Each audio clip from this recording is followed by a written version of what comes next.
Cubs! Your grand quiz of Chapter 5 is coming in the next episode. But before that, are you fully prepared? Today we will revise everything.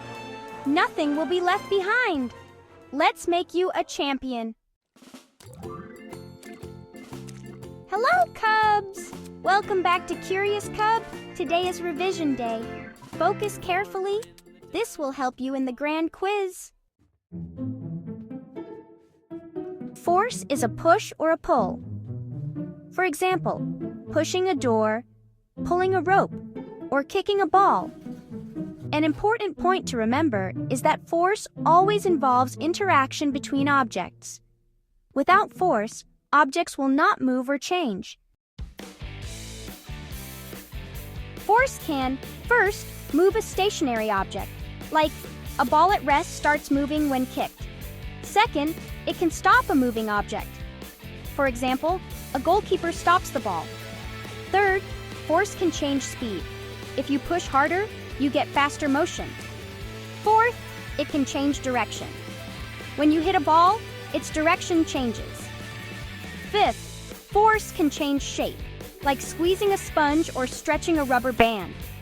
So force can completely change motion and shape. So there are two main types of forces. First up, contact forces. These need touch to work. For example, muscular force is what you use when you lift a bag or push a table. There's also frictional force, which always tries to oppose motion and slows down objects. Now moving on to non-contact forces. These don't need any touch at all. Gravitational force pulls objects toward Earth, like when an apple falls down. Then there's magnetic force, where a magnet attracts iron.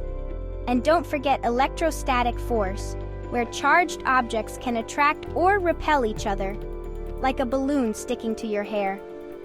The key difference is pretty simple. Contact means touch, and non-contact means, well, no touch at all. All right, remember these lines. Force equals push or pull. Force changes motion and shape. There are two types of forces, contact versus non-contact. If you can remember all this, you are already strong in this chapter.